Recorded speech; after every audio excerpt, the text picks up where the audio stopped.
Hi everyone, welcome to lecture 7. So today we are moving on to part 2 of the course, and we're going to start by looking at trade policy. So some common tools of trade policy such as tariffs, export subsidies, or import quotas. And we're going to introduce a new framework for analyzing the effects of these policies. So a brief recap of the first part of the course in trade theory. The trade theory section, we were really focused on answering the question of why countries trade. And the answer was that there are gains from specialization in trade. And the source of this is comparative advantage. So this could come from differences in technology or relative factor endowments. So countries trade because they're different.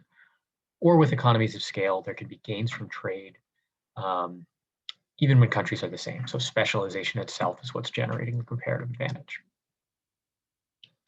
So overall, our trade theory section painted a pretty rosy picture of trade. There are gains from trade, both countries can benefit, there are costs, but they can be managed with other policies. This doesn't really match up with how contentious trade is as an issue in the policy and political sphere. So nevertheless, we did see some reasons why countries have an interest in using trade policies. So some justifications could be the redistribution of income. So we saw in the Heckscher-Ohlin model that trade does involve redistribution of income. It could affect inequality, and countries have a legitimate interest in managing that. Something that our models didn't really address was the short-run effects of trade on displacement of workers. So in some cases, trade can lead to unemployment. This can have some persistent effects. It could be bad for individuals, hard for people to recover from that. And in the policy sphere, this is outsourcing is a very big issue in trade. And so countries can have an interest in managing trade for that reason. And we also saw, from more of a development perspective, this argument for protecting infinite industries. So with economies of scale, it can be hard for countries to enter the global market because they're competing with these large established industries in other countries that have economies of scale. And so protectionism, something to kickstart an infant industry, get economies of scale going, could be another reason to use trade policy. So those are the good reasons. There are other reasons that are not so good. But before we get into the the real political economy of it, is trade policy justified? What we're going to do today is just introduce some of the common tools of trade policy. So literally, what are they? And a framework for analyzing them.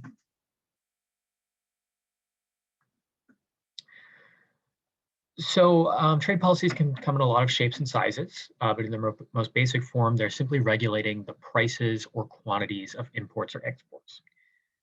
And today in particular, we're going to focus on tariffs. So tariffs are taxes on imports.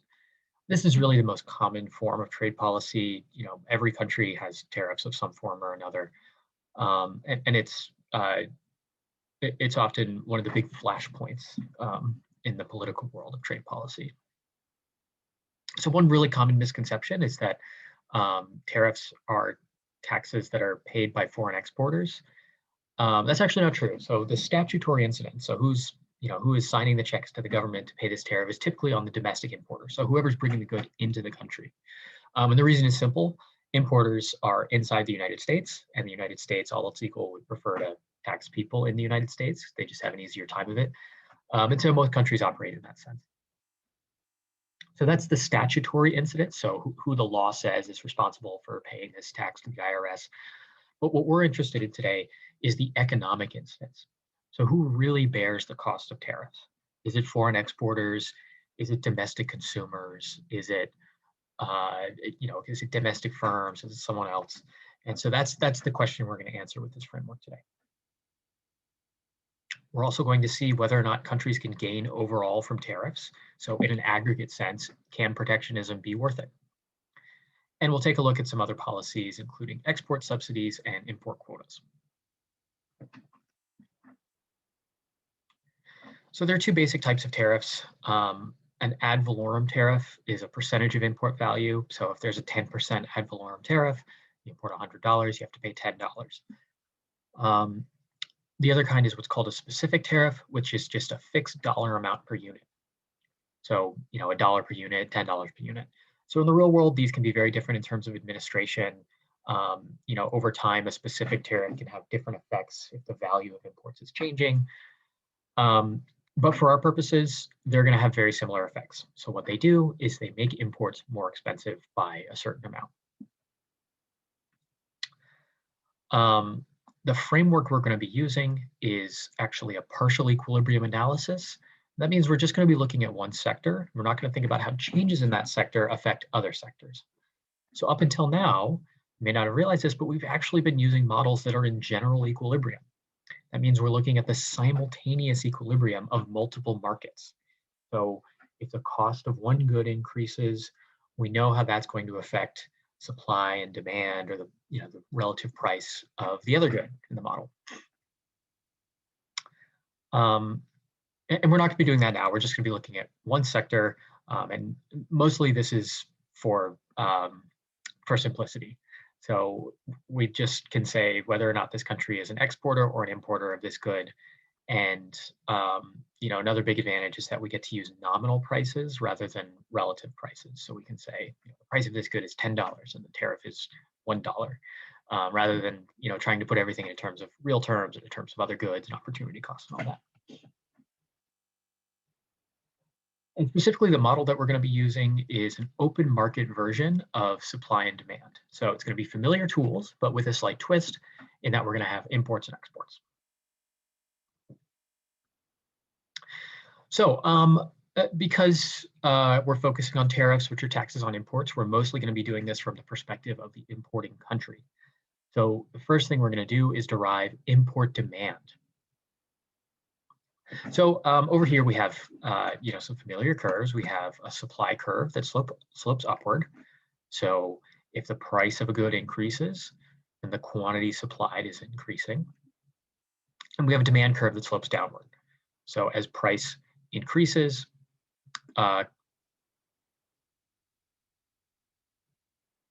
quantity demanded, with a lower price, quantity demand goes up.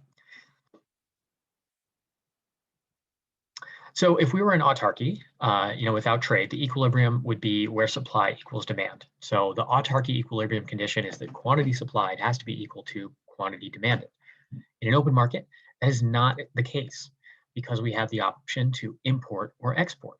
So if supply was greater than demand, this country would be producing more than it's consuming.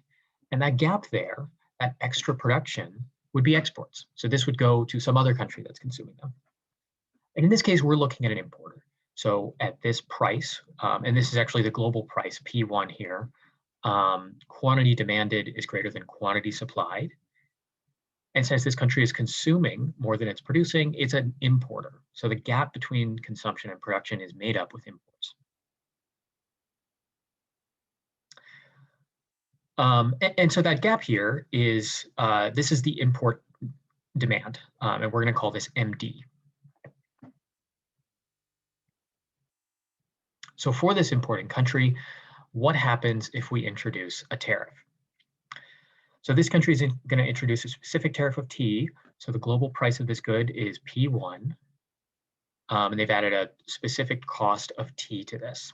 So one important assumption we're going to make to start is that this is a small country. So you'll notice that when we introduce a tariff, what's going to happen? Well, demand for this good falls because the price has gone up. Consumers have to pay more for it.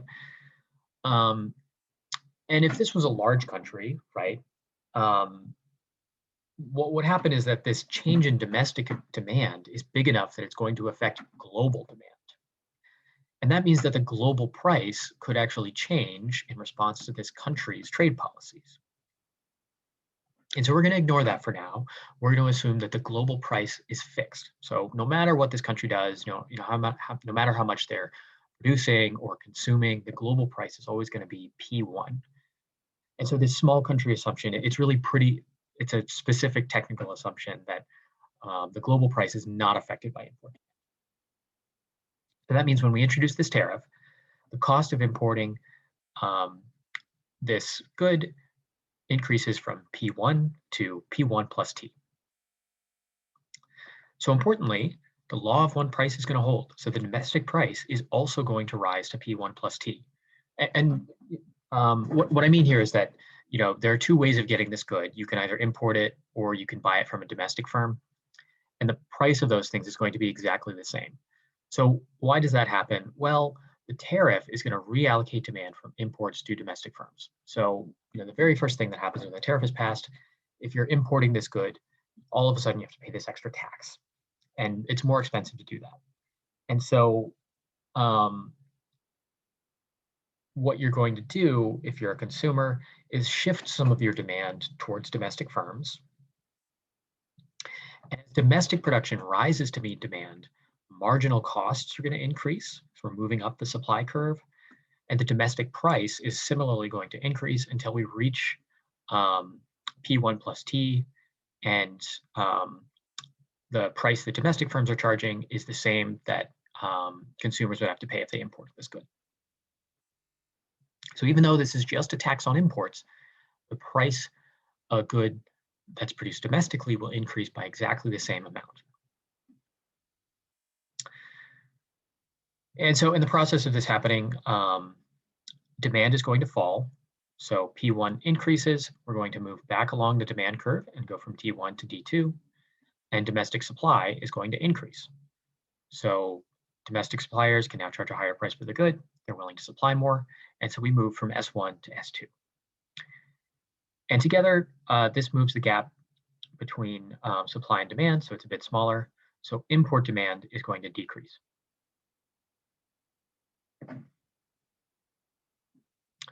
Okay, so that was a very descriptive analysis. We have a tariff, it's going to raise the price of the good, we consume less, and we produce more. But we want to think about the costs and benefits of this policy. And the way we're going to do that is by looking at the welfare effects. So welfare, and in particular aggregate welfare, you should think of this as just the sum of individual utility, of all the people in the economy. And in this economy, we basically have two types of people. We have producers and consumers. And so we're going to look at the change in welfare of consumers, the change in welfare of producers. We're going to add those together. And we can look at the changes in those values. And that's going to tell us the total effect of the tariff, so whether or not this change in welfare is positive overall. It is also going to tell us who gains and who loses. So starting with consumers, the concept of welfare that we're going to use to measure how well consumers are is called consumer surplus. And so in a technical sense, this is just the total area between the demand curve, which is D here, and the price line. So the demand curve, what this tells you is consumers' willingness to pay for a certain quantity of goods, right? So for this very first good that that consumers are getting, they're willing to pay this much. And for the second good, they're willing to pay a little bit less. And for the third, a little bit less, and the fourth, a little bit less. But if we look at what they actually paid, it's just P, it's just the price. And so for this first good, there's this really big gap between willingness to pay and price paid. And that means that consumers got a good deal. Consumers like good deals. And if we add up, the total amount of good deal that they're getting, that's going to tell us the surplus that they get from making all these transactions. For producers, it's similar. The producer surplus is going to be the area between the supply curve and the price line. So the supply curve is essentially going to represent marginal cost of a given quantity. So the marginal cost was down here for this first good, and then it's increasing a little bit until we get up here where marginal cost is exactly equal to price. So for this last good, the supplier was indifferent between selling it and not selling it because it cost them exactly as much as they got from selling it. But for all these other goods, their marginal cost was lower than the actual price that they got for it. And so if we take the area of this triangle here, that's going to give us the producer surplus, which is roughly equal to profit, or accounting profits, actually.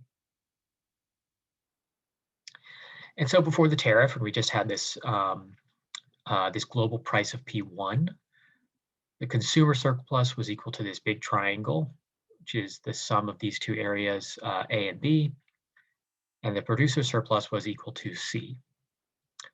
And we're going to see a lot of triangles when we're doing this analysis. So a good thing to remember is that the area of a triangle, if we wanted to compute total surplus, formula for that is 1/2 base times height. So for consumer surplus, for example, the height would be the difference between P1 and this intercept here.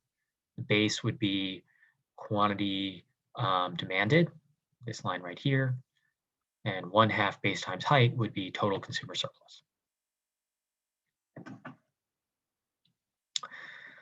Okay, so that was before the tariff. So what happens to consumer and producer surplus and total welfare after this small country introduces this tariff?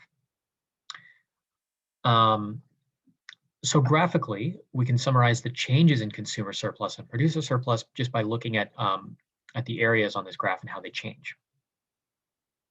So starting with producers, producer surplus was this triangle here, the difference between the supply curve and the global price. When we introduce the tariff, the price increases and quantity supplied increases. And so producer surplus grows to this larger triangle here. And if we want to calculate the difference, it's this area A.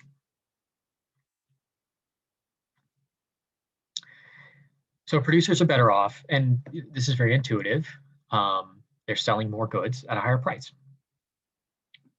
For consumers, consumer surplus was this large triangle here, difference between the demand curve and the global price. Now the price increases. So we go up to P1 plus T, and we're now consuming less. So the consumer surplus triangle shrinks, and it shrinks by a total area that's given by A plus B plus C plus D. In addition, this is a tariff. Remember, it's a tax. So the government is collecting revenues, and we want to account for that when we're doing this welfare calculation too, because the government is going to do something with that money. They're going to spend it and distribute it to someone in the economy. So government revenue isn't really a loss from this country, even though it is coming from consumers, actually, in this case. So government revenue, it's a tax on imports.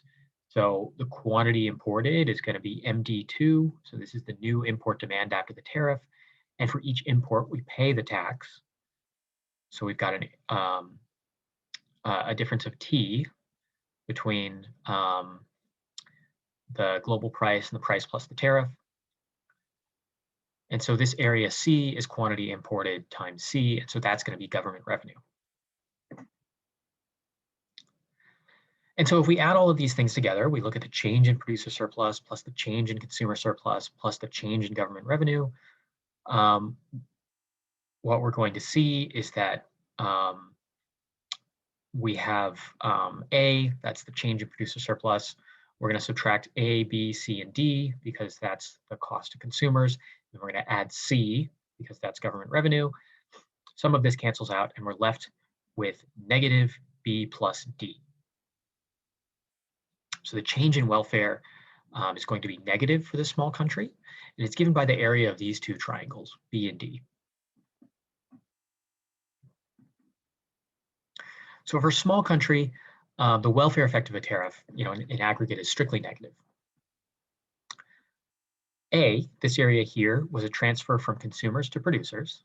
So we've raised the price of the good.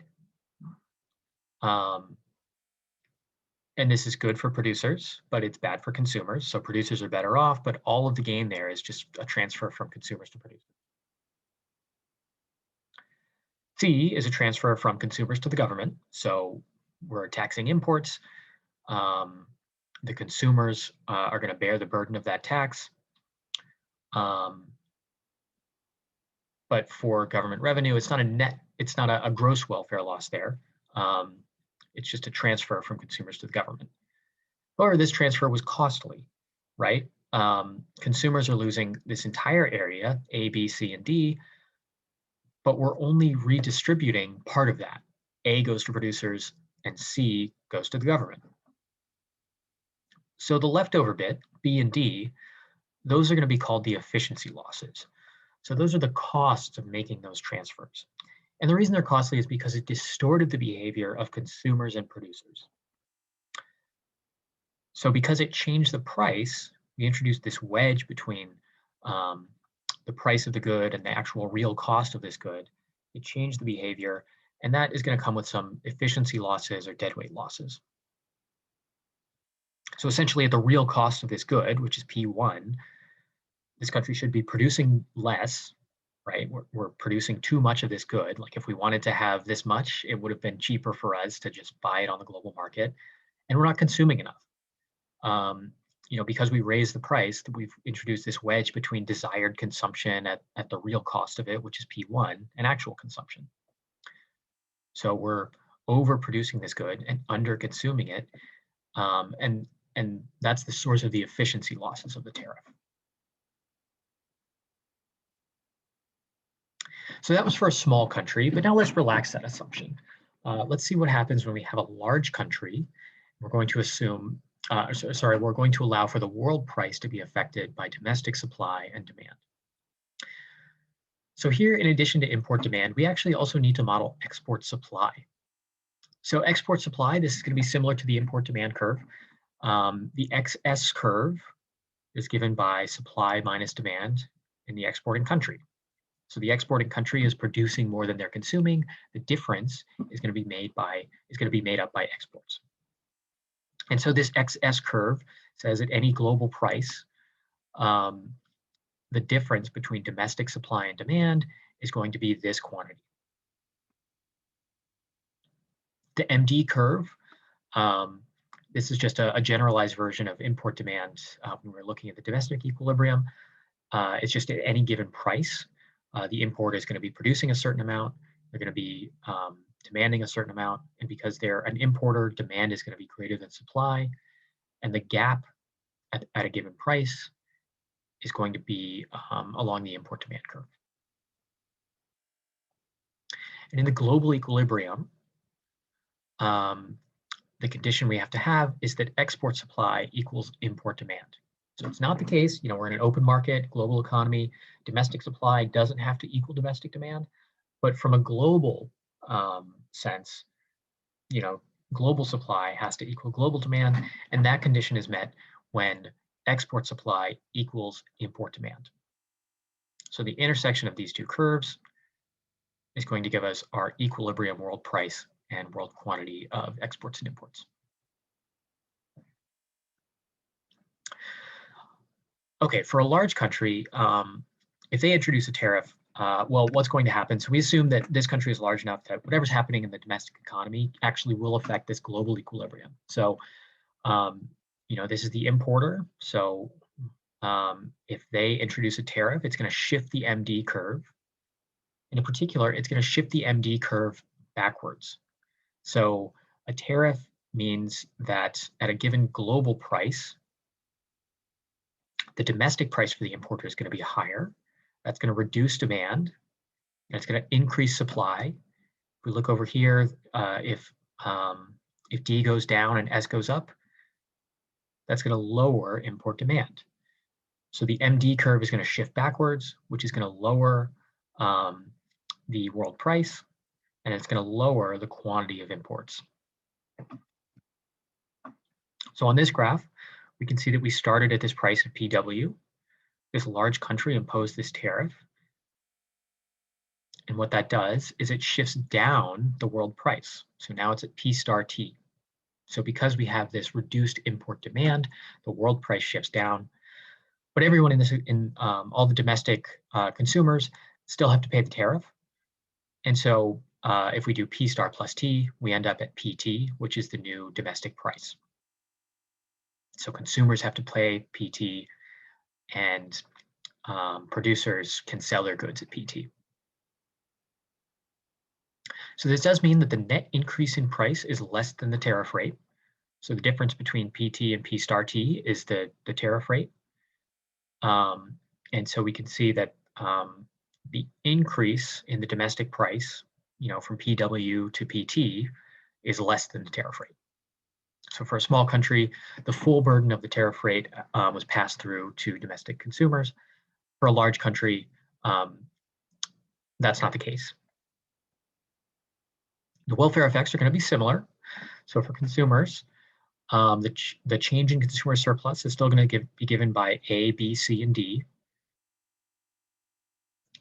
So price goes up, we consume less, consumer surplus shrinks, and the area um, of these boxes is going to be the fall in consumer surplus. For producers, um, price goes up, quantity supplied increases, so producer surplus is going to grow by this much, this box A. But for government revenue, the story is a little bit different. So government revenue, the change is going to be given by quantity imported times the tariff rate. And so it's actually these two boxes here now. We have C, as we did before, but we also have this extra box here, E. And so if we add all these together, we add up consumer surplus, producer surplus, change in government revenue, we still have the efficiency losses, so these two triangles. But now we also have this extra box E that's positive. And so we're going to call this the terms of trade gain. So what's going on here is that essentially, because we've pushed down the world price, the entire burden of the tariff is not being borne by domestic consumers. So for a small country, the tariff is fully passed through to domestic consumers. They have to pay the entire tax. For a large country, we push down the world price, which means that the net increase in price is smaller. So essentially, some government revenue is paid by someone else. It's not paid by domestic consumers. So we have this extra bit of government revenue that's sort of remaining within the country. It's a transfer from foreign exporters to the government. And so we have this positive component of welfare. So for a large country, the effects of tariff can be positive if the terms of trade gain outweighs the efficiency losses.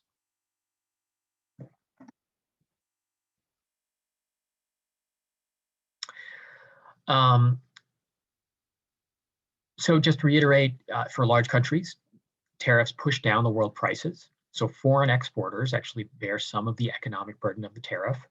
And this means that for large countries, tariffs really are partially paid by foreign countries. So this misconception about tariffs is in some sense true.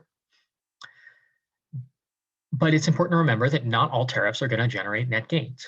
So the terms of trade gain is going to be determined by the quantity imported times the fall in the world price. And since it depends on quantity imported, that means that a large enough tariff could actually eliminate all imports, right? And set the terms of trade gain equal to zero. So if this tariff is larger, then the fall in demand is going to be larger and the increase in supply is going to be larger. And eventually, if we get to this point, there would be zero imports and there would be no terms of trade gain. So what this says is that there's some region where the terms of trade gain is maximized and it's not going to be where the tariff rate is maximized. Additionally, this is government revenue, so there is this aggregate gain, but it's not really clear who captures it.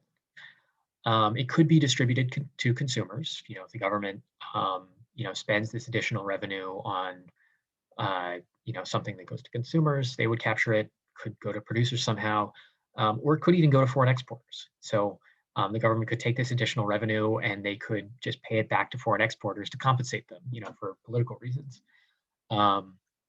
So there is this aggregate gain, but we can't really say anything about the distribution without having more details about the policy and what the government is spending this increase in revenue on.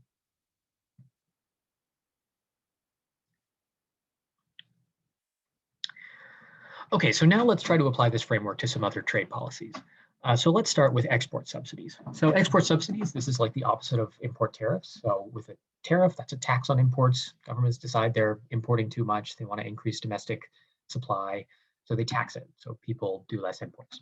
Export subsidy is the other side of this. Governments decide that they want to produce more and they want to focus that on their export sectors. So they're going to subsidize exports.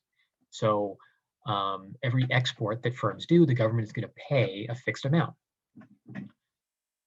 So it seems like it's different, right? It's a subsidy versus a tax. It's exports versus imports, but the effects are actually going to be quite similar to tariffs. So look at this equilibrium here. This is an exporting sector. So this was the initial global price, and supply is greater than demand, and so that gap is exports. And this government decides they want to export more. So what they're going to do is subsidize exports.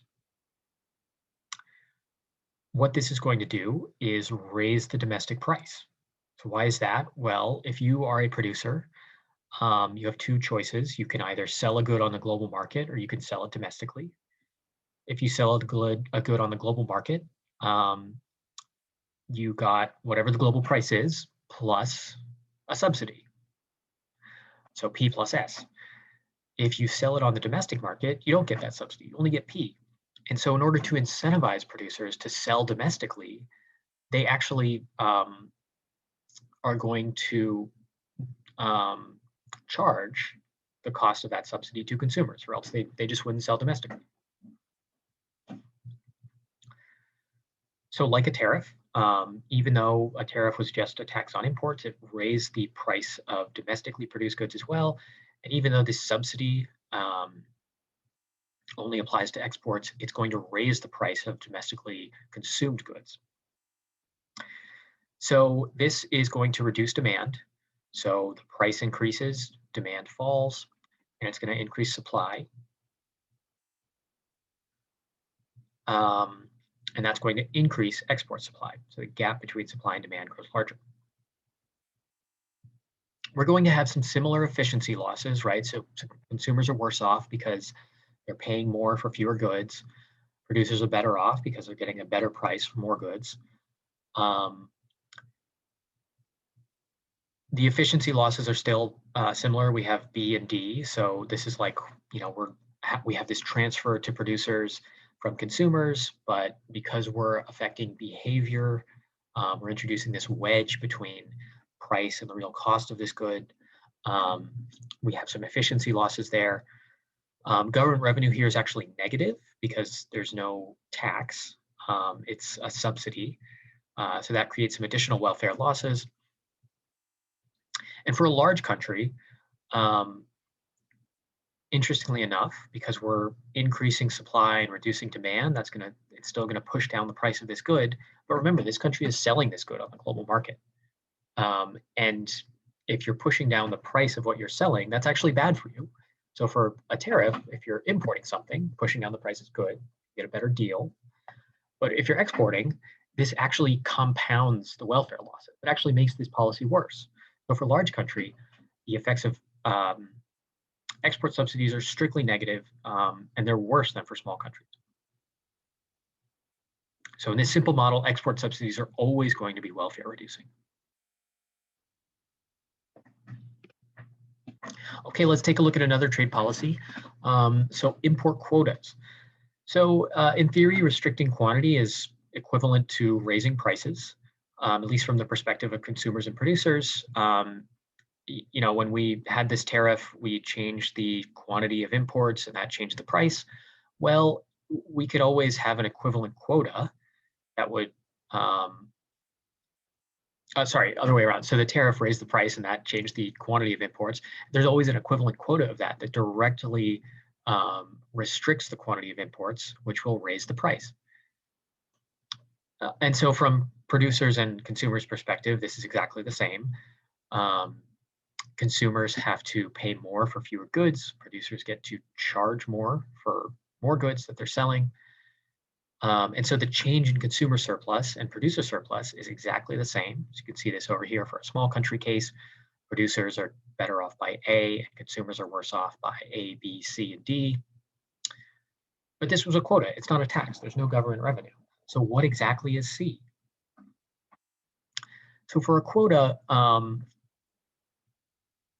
basically there's this rent that's going to be distributed to someone. And until we know the details of the policy, we're not exactly sure who.